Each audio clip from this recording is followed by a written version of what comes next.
Boa noite a todos. Começamos hoje o estudo do capítulo 39 do livro do Gênesis. Esperamos estudá-lo todo, não é um capítulo longo. O tema, apesar de ser trágico, horrível, mas no plano da providência, Deus Todo-Poderoso havia permitido isso desde toda a eternidade, de sorte que retomamos. Vejam que o capítulo 38 foi uma espécie de inserção na narrativa da história de José, porque Judá e Tamar propriamente não integram aquilo que na Bíblia Ave Maria, lá página 85, nós temos aí o título, História de José, dos capítulos 37 ao capítulo 50. E aí, curiosamente, depois do capítulo introdutório da história de José, o capítulo 37, o autor sagrado inseriu a história de Judá e de Tamar. E agora a gente retoma o capítulo 39, que, conforme os estudiosos, pertence também, a exemplo do capítulo 37, à fonte javista. Lembram a teoria das 4 fontes? Javista, eloísta, deuteronomista, sacerdotal.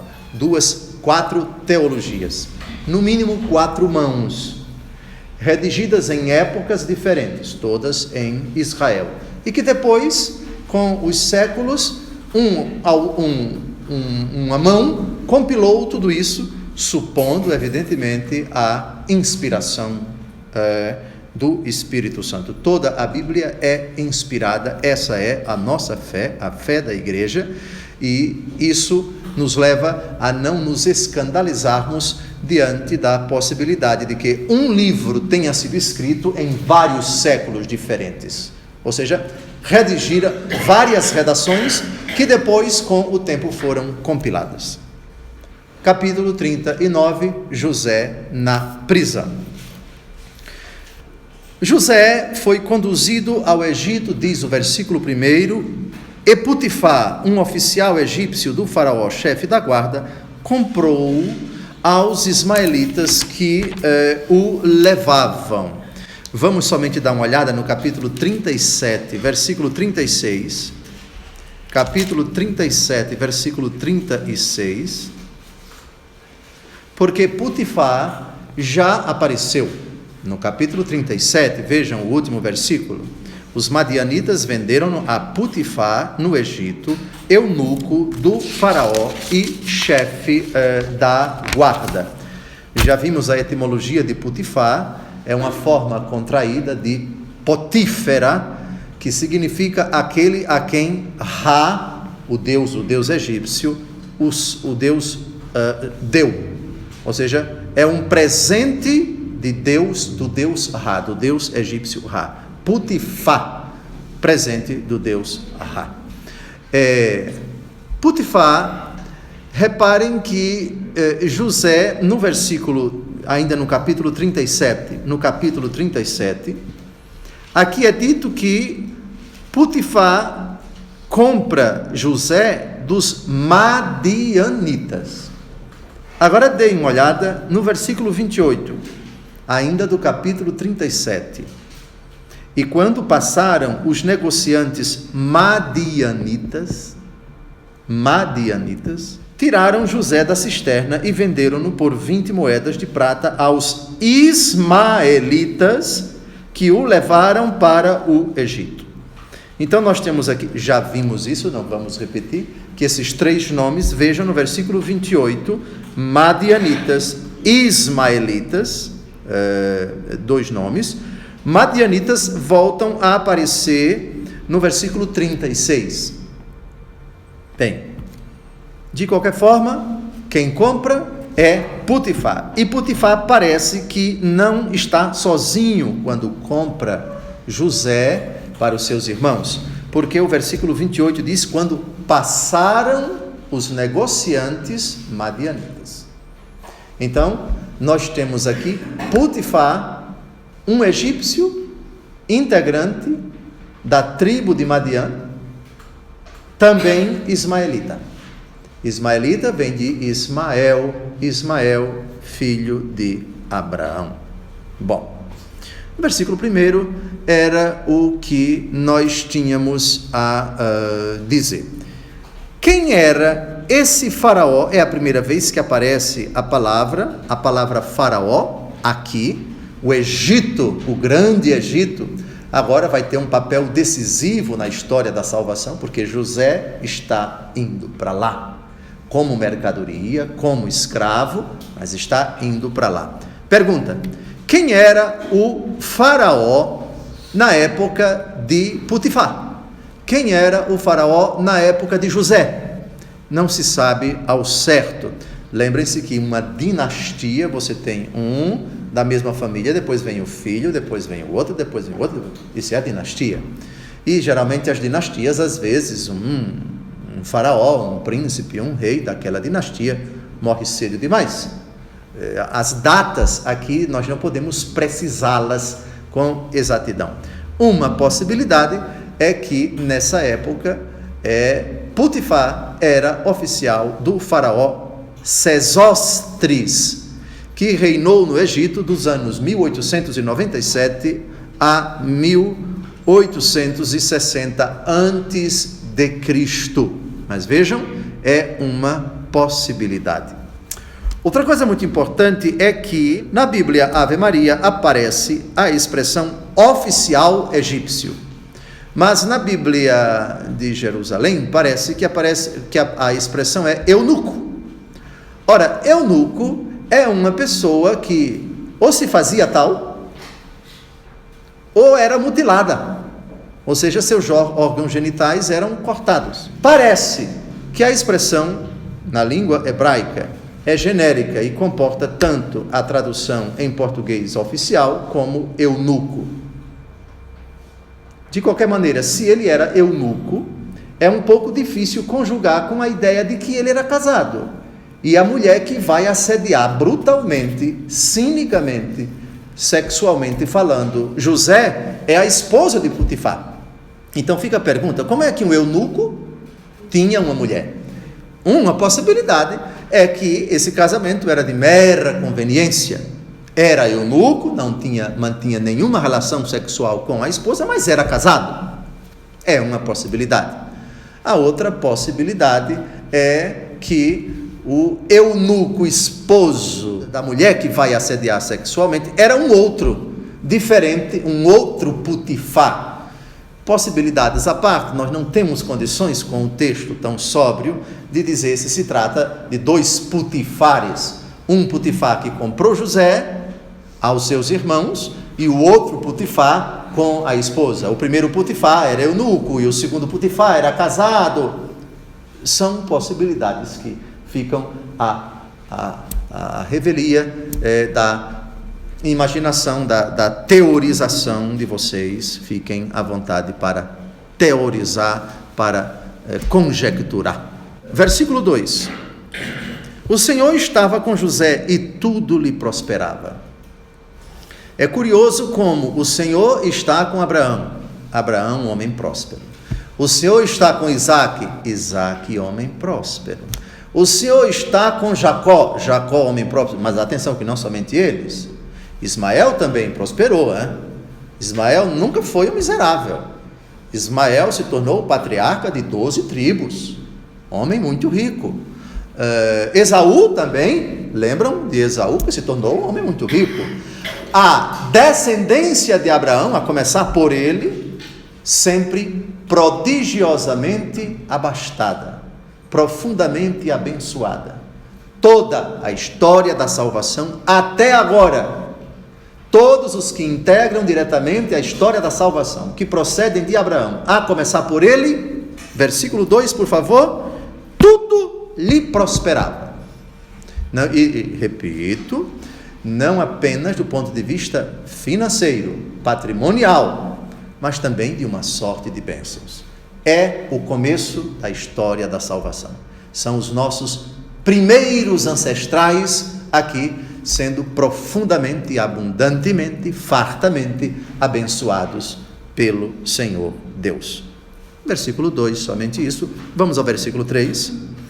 Seu senhor viu que o Senhor estava com ele e lhe fazia prosperar tudo o que empreendia. Esse versículo não é suficiente para que digamos que Potifar, vendo o que o Senhor concedia ao seu escravo, a José, que ele se tornou hebreu, que ele se tornou professante da fé de Abraão, de Isaac, de Jacó e de José. Não, é uma mera constatação. Lembrem-se que Potifar provavelmente era um politeísta, porque a religião do Egito era uma religião politeísta. Eles acreditavam em muitos deuses. A própria etimologia da palavra Potifar evoca essa ideia do deus Ra, que era uma divindade egípcia. O fato é que, desde cedo, José cai nas graças de Potifar. E Potifar percebe que comprou uma joia, que adquiriu, por dinheiro evidentemente, uma preciosidade, um rapaz valoroso, um rapaz de méritos, um rapaz de virtudes. Portanto, ele fica impressionado com a prosperidade de tudo aquilo que ele empreendia. É curioso também como nessa história nós temos mais do que batalhadores. Abraão, homem de sucesso na sua terra, Ur da Caldeia, profundamente rico, sua empreitada também bélica, também como briguento, como líder de uma guerra, saiu-se vitorioso contra Codorlaomer. E os seus filhos também, gente de sucesso, gente rica, gente próspera, gente, para usarmos a expressão bíblica, profundamente abençoada por Deus. Versículo 4. José conquistou a simpatia do seu senhor, que o empregou ao seu serviço, pondo-o à testa de sua casa e confiando-lhe todos os seus bens. É curioso como Labão faz a mesma coisa com quem? Com seu genro Jacó. Jacó demonstra-se um homem muito dedicado ao trabalho, muito honesto, muito reto, muito íntegro. Tudo que ele faz dá certo. E Labão confia tudo às mãos de Jacó. Parece até que é algo que é herdado da família. O filho trabalhador, o pai tão trabalhador quanto o filho, o avô nem se diga. Ou seja, uma família de gente empreendedora, uma família de gente de sucesso, mas uma família de gente que arregaça as mangas e está sempre pronta para qualquer tipo de trabalho. Vamos dar uma olhadinha em Gênesis 30, 27, aqui a confiança absoluta que Labão, pelo menos no princípio, tinha para com o seu genro Jacó, para além das brigas, das disputas por causa de Lia, por causa de Raquel, um enganou o outro, um trapaceou o outro, etc., e quase iam se pegando no tapa. Depois fizeram as pazes e assim por diante. Mas no começo, vejam, Gênesis 30, 27, Labão respondeu-lhe: se achei graça aos teus olhos, reconheço que o Senhor me abençoou por causa de ti. Labão, que era rico, sem dúvida alguma, quando Jacó chegou, tornou-se mais rico ainda depois que ele confiou todas as suas coisas a Jacó. E aqui ele reconhece, aqui ele agradece o sucesso que ele teve, o progresso que ele experimentou, tendo confiado a todos os seus bens, a administração do trabalhador ao extremo Jacó. Bem, voltemos a Gênesis 39, versículo 4. Então, Potifar confia todos os seus bens a José, que caiu na graça, que se tornou extremamente simpático ao seu senhor.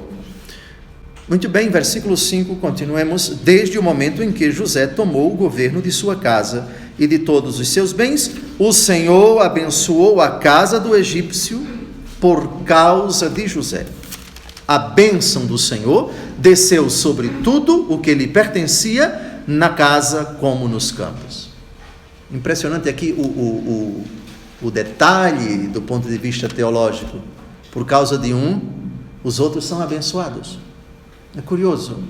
E de fato, é um mistério que nós percebemos e rendemos graças a Deus. Naquela família onde nem todos são tão trabalhadores, nem todos são tão estudiosos, mas há uma pessoa ali naquela família que é pau para toda a obra, que é uma pessoa profundamente temente a Deus, responsável, honesta, abnegada, dedicada, a bênção de Deus recai em toda a casa por causa dele. Interessante, muito interessante. De novo, por favor. O Senhor abençoou a casa do egípcio. Vejam, Deus abençoando a casa de pagãos.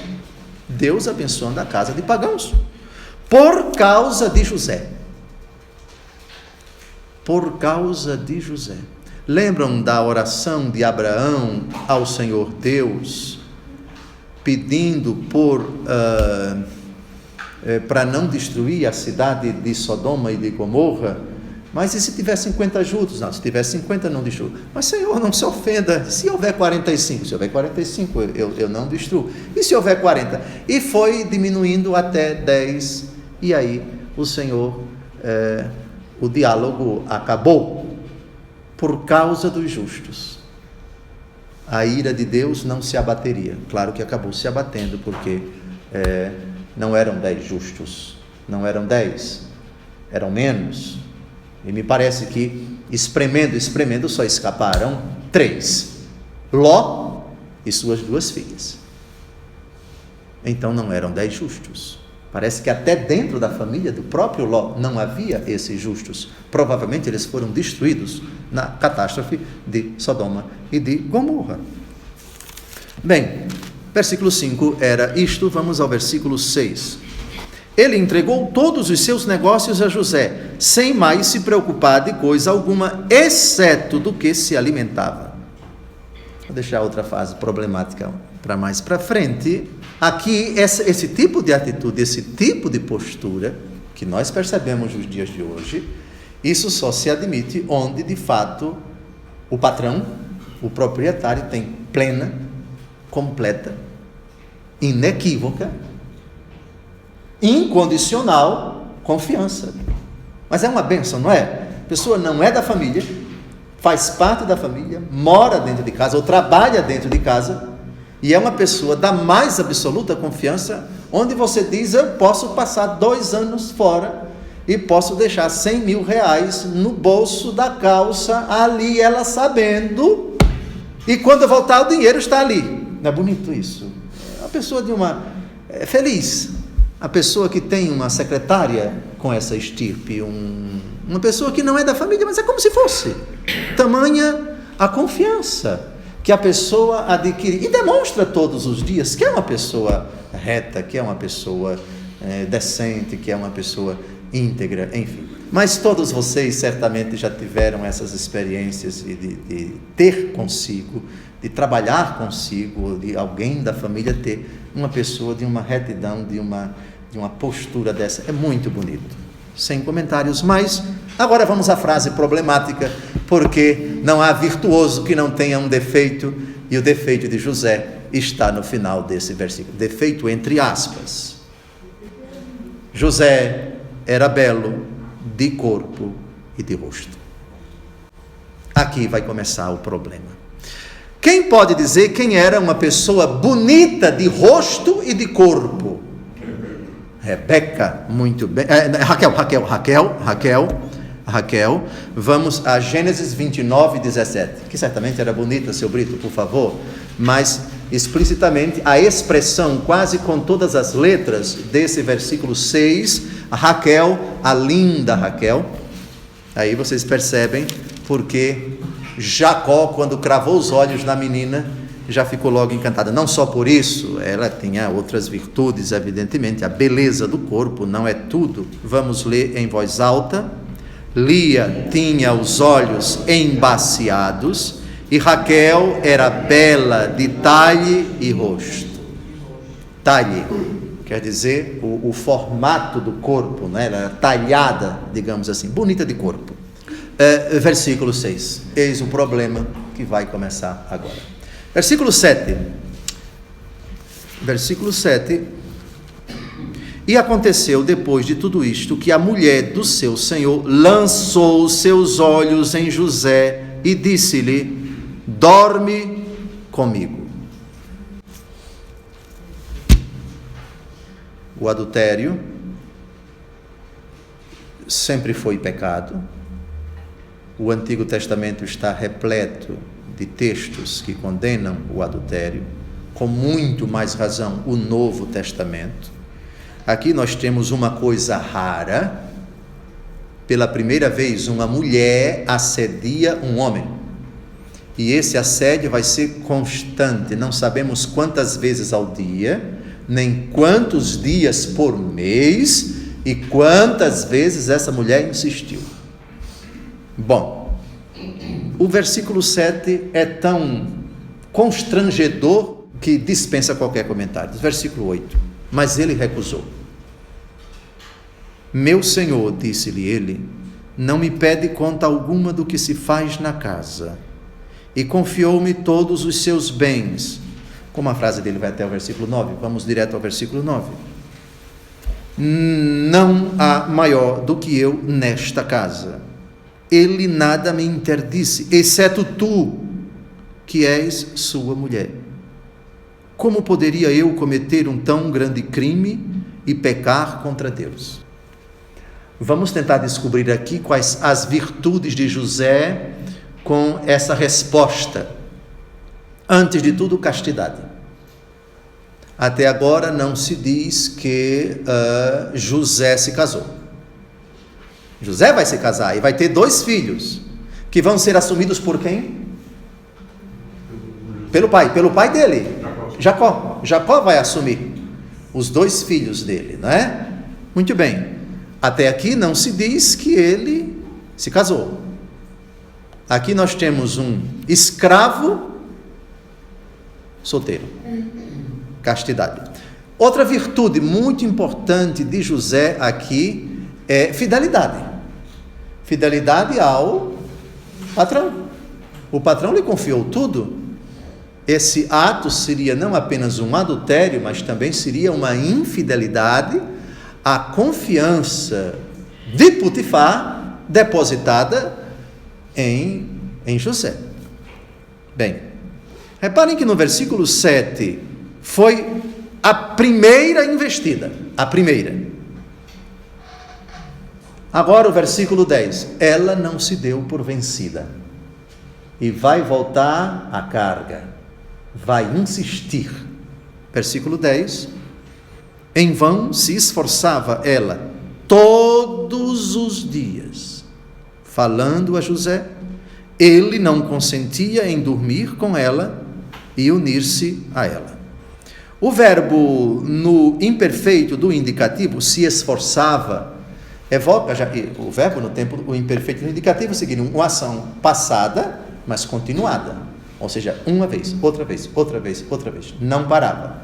E o texto diz, e assusta bastante, todos os dias. Quantos dias? Não sabemos. O fato é que se trata de uma mulher atrevida, lasciva, uma mulher que seguramente desejava a todo custo obter o que ela já havia decidido no seu coração. Versículo 10.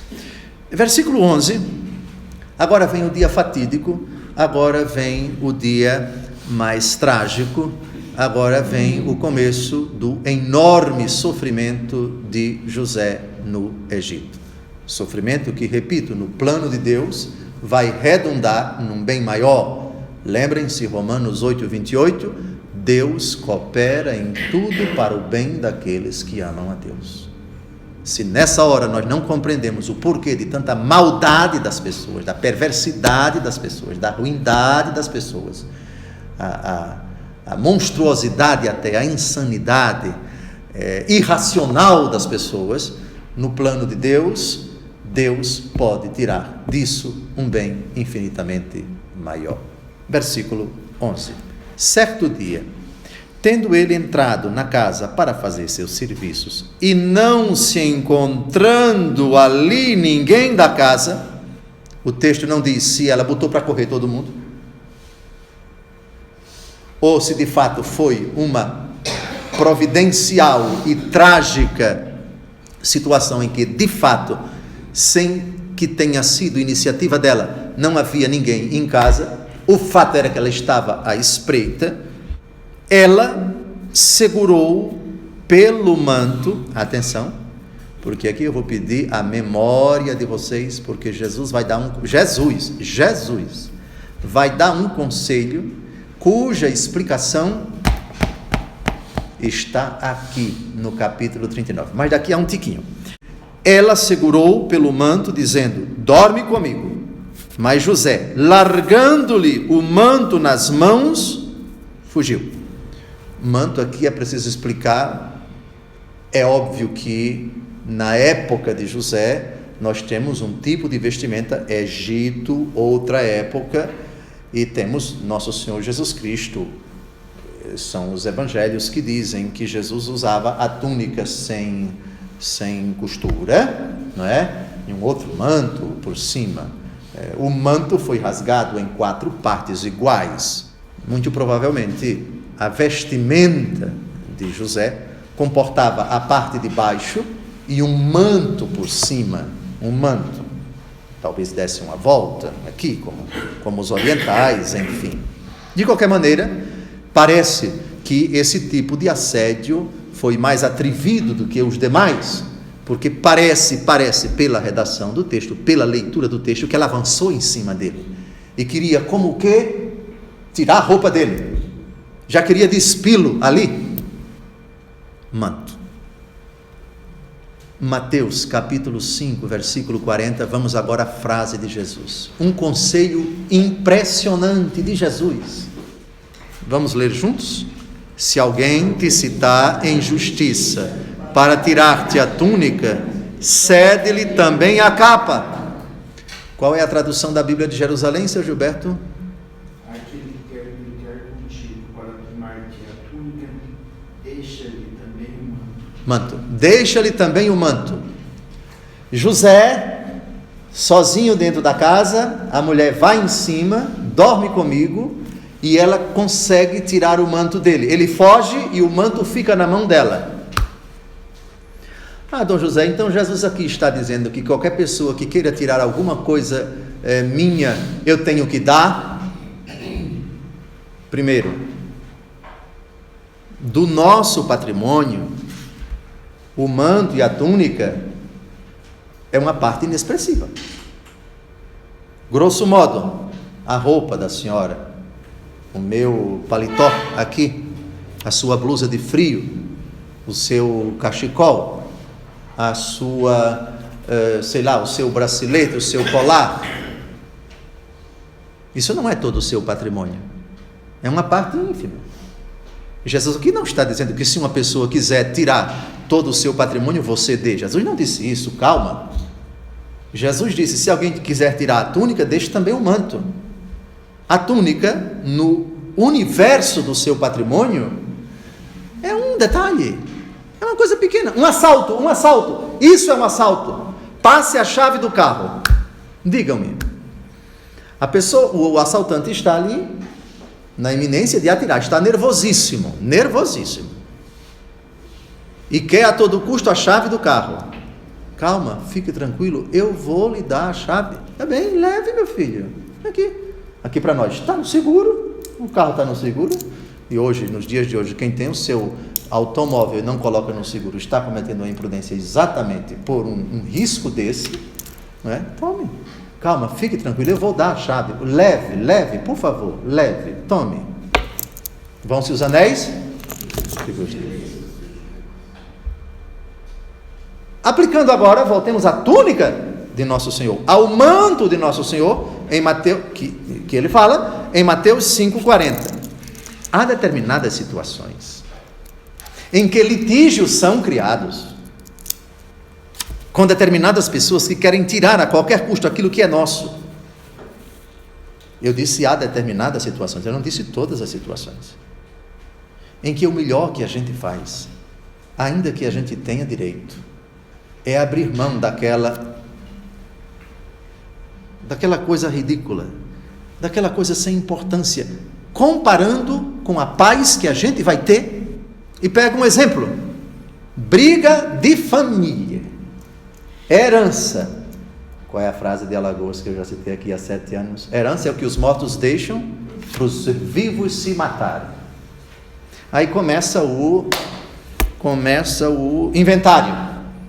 Aí, aquela arenga por causa daquele apartamento, ou por causa daquele dinheiro na poupança, ou por causa daqueles bens, ou por causa daquela hipoteca, ou por causa daquele...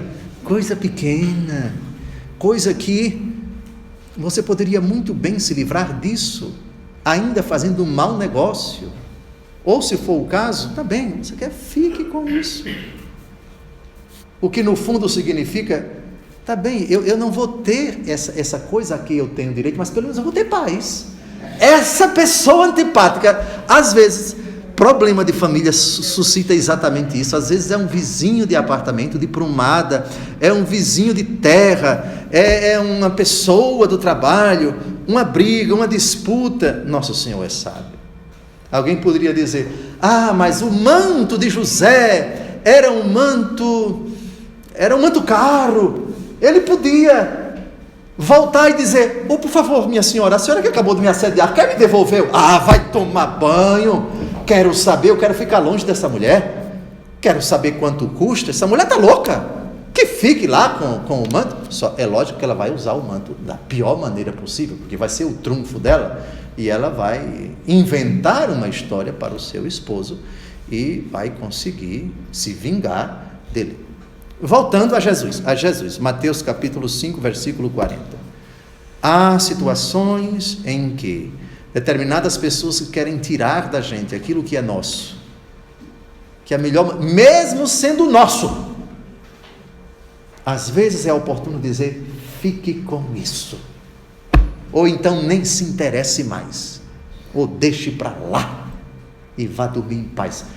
Tem preço você dormir tranquilo com a consciência de que se livrou daquele trem virado, daquela pessoa mala que estava brigando com você por causa daquela coisa?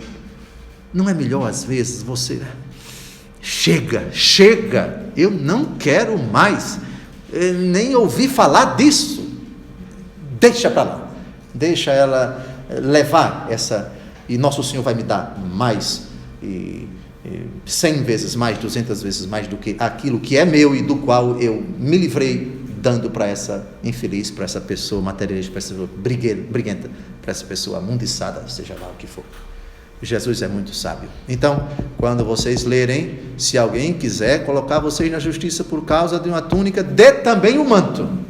E já na audiência de conciliação, briga por causa disso. E você vislumbra, aquela pessoa não é fluxicheiro, é uma pessoa difícil, e qualquer briga com ela, você se sente mal. Você sabe de uma coisa? Olha, não é uma regra sábia de Nosso Senhor? Que maravilha, que beleza é o Evangelho, que precisão é o ensinamento de Nosso Senhor. Vamos ler em voz alta de novo? Mateus capítulo 5, versículo 40. O que José, sem saber que Jesus um dia ia dizer, José pôs em prática. Em voz alta, por favor. Se alguém se está em justiça para tirar-te a túnica, cede-lhe também a capa. Eu repito, não esqueçam, Jesus aqui não está dizendo para você abrir mão do seu patrimônio. Não. Capa e túnica é o mínimo daquilo que você tem. Você tem bem mais do que uma capa e uma túnica. Você tem bem mais do que um carro que o seguro pode lhe dar daqui a 1 mês, 2 meses. Você tem bem mais do que essa roupa que o ladrão que vem assaltar você quer tirar de você. Vá para casa de calção, mas vá vivo, pelo amor de Deus, entregue, porque se você for brigar, as forças de segurança recomendam, a não ser que você seja um policial, a não ser que você seja uma pessoa bem treinada, não reaja, entregue e pronto, e Deus Todo-Poderoso vai lhe dar muito mais. Bem, voltemos a Gênesis capítulo 39, versículo 12. José, largando-lhe o manto nas mãos, fugiu. Atitude correta, atitude decente, atitude de um homem íntegro. Vai lhe custar muito, é verdade, mas lhe custaria mais diante de Deus se ele cedesse.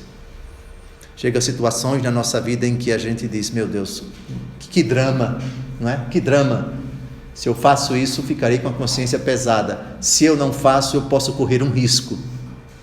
E aí fala mais alto, no caso, Aí depende da formação que você teve. Aí é questão de princípios, aí é questão de ética, aí é questão de fé, aí entram esses valores que ou você tem ou você não tem. E se você tem, nessa hora eles têm que falar mais alto. Se não falar mais alto, você cede, faz corpo mole e o risco pode ser tremendo. Se não agora, mas mais para frente.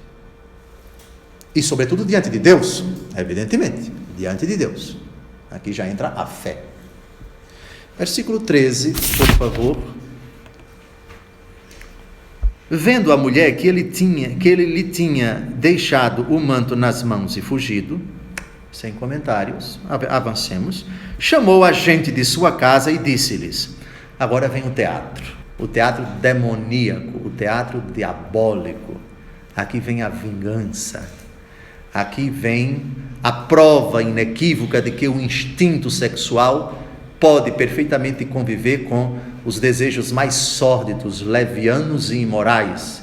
E aqui está a prova de que nunca se deve dizer que fazer sexo é sinônimo de fazer amor. Absolutamente, porque quem ama não faz o que essa mulher podre vai fazer. Vede, trouxeram-nos este hebreu para a casa, a fim de que ele abuse de nós. Reparem que a maldade dela é para envenenar as pessoas. Não é somente para envenenar o marido. Primeiro ela vai jogar os funcionários da casa contra ele. É dupla maldade. Ela não quer apenas ver o mal dele, ela quer que todo o povo da casa, os serventes da casa, os escravos da casa, fiquem contra ele. É a palavra dela contra a dele que nem vai ser exercitada. Aliás, todo o capítulo ele não vai dizer uma única palavra. Aliás, até sair da cadeia, ele vai passar 2 anos da cadeia, não vai dizer uma única palavra. Por isso José é tipo, é imagem de nosso Senhor Jesus Cristo. Bem, este homem veio me procurar para dormir comigo, mas eu gritei. É uma mentira tão leviana que eu nem vou comentar. Avancemos. E vendo que eu me punha a gritar, deixou seu manto ao meu lado e fugiu. Mentira deslavada, sem comentários. Versículo 16. E guardou junto de si as vestes de José até a volta de seu senhor. Detalhe. Não é a primeira vez que José é colocado em maus lençóis por causa de suas vestes. Quem pode dizer qual foi a situação que a gente viu no encontro passado? Os seus irmãos pegaram as vestes dele, embeberam-na em sangue e levaram para o pai dele, para que Jacó pensasse que José tinha morrido. Lembram disso? Por favor, Gênesis 37, de 31 a 33. Tomaram então a túnica de José, mataram um cabrito e a mergulharam no seu sangue. E mandaram-na levar ao seu pai com esta mensagem. Eis o que encontramos. Vê se não é porventura a túnica do teu filho. Jacó reconheceu-a e exclamou: é a túnica de meu filho. Uma fera o devorou. José foi estraçalhado. José e a túnica. Jesus e a túnica. Já vimos o texto de Jesus no Calvário. Sua veste e sua túnica foi rasgada em 4 partes, etc. José também nisso, imagem de nosso Senhor Jesus Cristo. Voltemos ao versículo 16. E guardou junto de si as vestes de José até a volta de seu senhor. Voltou no mesmo dia? Não sabemos. Voltou no dia seguinte, na semana seguinte? Não sabemos. E para onde José foi? José cuidava da casa, devia, coitado, estar apavorado.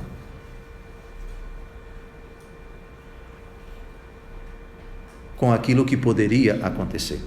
Versículo 17. E fez-lhe a mesma narrativa. O escravo hebreu, disse ela, que nos trouxeste, veio à minha procura para abusar de mim. É uma leviandade tão inominável que eu dispenso comentários, aqui não tenho o que comentar. Não tenho o que comentar.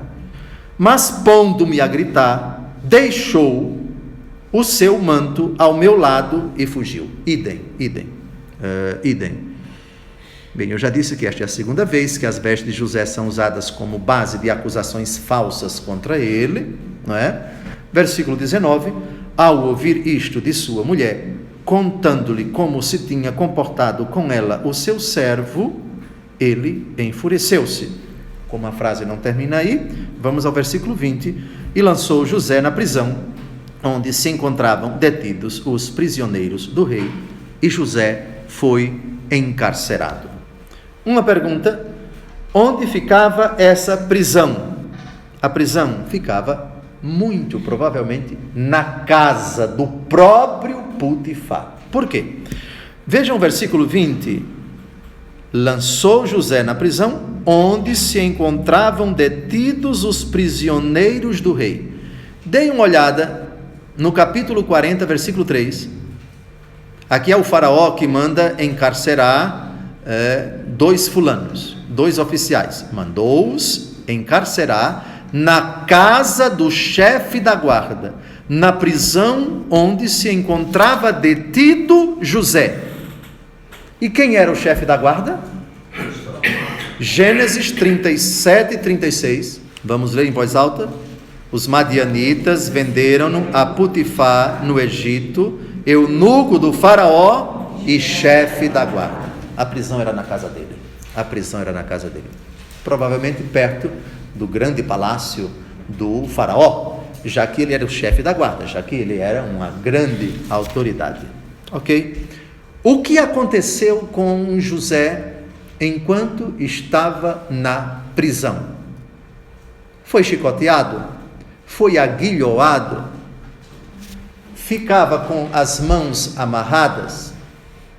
Há um texto do Salmo 104, versículos de 17 a 20, que mostra que ele sofreu um bocadinho na prisão, antes de se tornar, por favor, um homem de confiança do carcereiro. Mas vejamos o que diz o Salmo 104, versículos de 17 a 20, na Bíblia de Jerusalém é o Salmo 105. Salmo 104, de 17 a 20. Diante deles enviaram um homem, José, que fora vendido como escravo. Apertaram-lhe os pés entre grilhões, com cadeias cingiram-lhe o pescoço. Reparem que foi um cativeiro, uma prisão, no começo pelo menos, no começo. Você está com uma argola aqui no pescoço e com os pés amarrados com correntes, as mãos também. Apertaram-lhe os pés entre grilhões, com cadeias cingiram-lhe o pescoço, até que se cumpriu a profecia e o justificou a palavra de Deus. Então o rei ordenou que o soltassem, e o soberano de povos o livrou e o nomeou senhor de sua casa e governador de seus domínios, para a seu bel prazer dar ordens a seus príncipes e a seus anciãos lições de sabedoria. Isso vai acontecer daqui a pouco, quando José sair da prisão e interpretar os sonhos de Faraó. Aí a coisa vai mudar de figura. Mas no começo, o sofrimento de José na prisão foi bastante considerável, segundo o Salmo 104.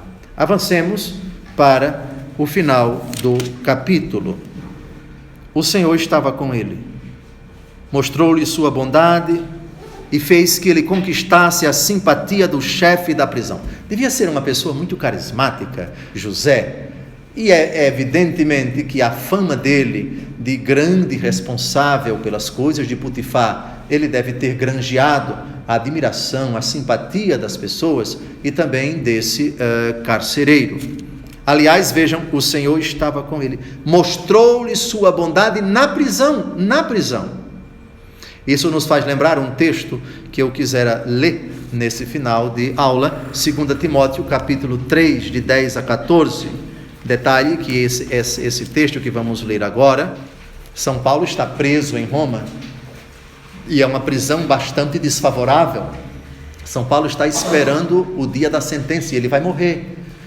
Os estudiosos dizem que essa é a última carta que ele escreveu, alguns meses antes do seu martírio, com a cabeça cortada em Roma.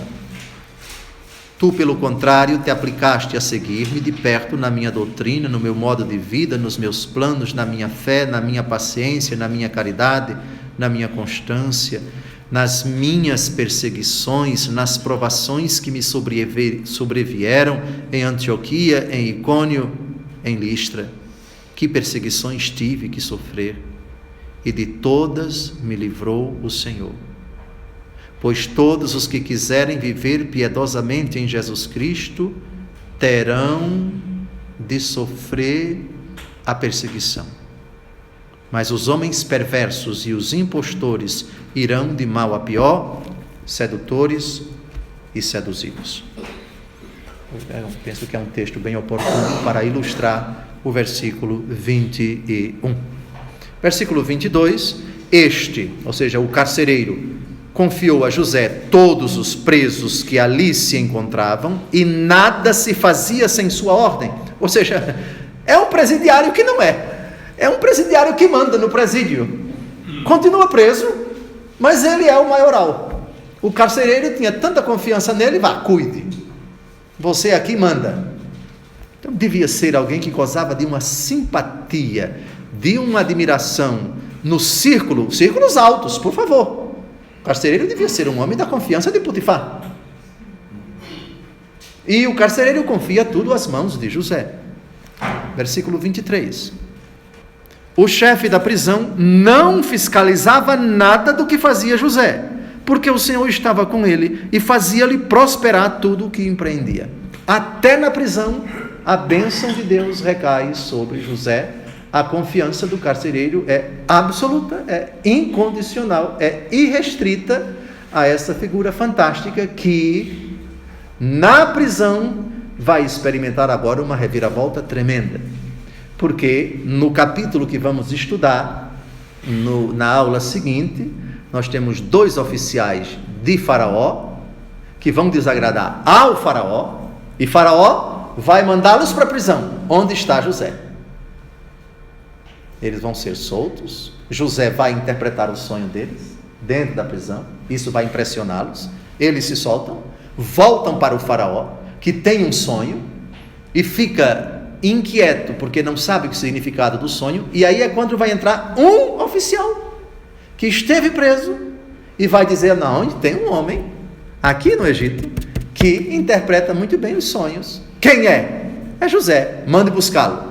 José, que provavelmente até então era desconhecido do Faraó, porque era escravo de Potifar, não de Faraó, interpretará os sonhos, e aí a reviravolta vai se tornar a maior autoridade do Egito depois de Faraó. Mas isso será assunto para o nosso próximo encontro, capítulo 40, com a graça de Deus estudaremos no próximo sábado. Boa noite.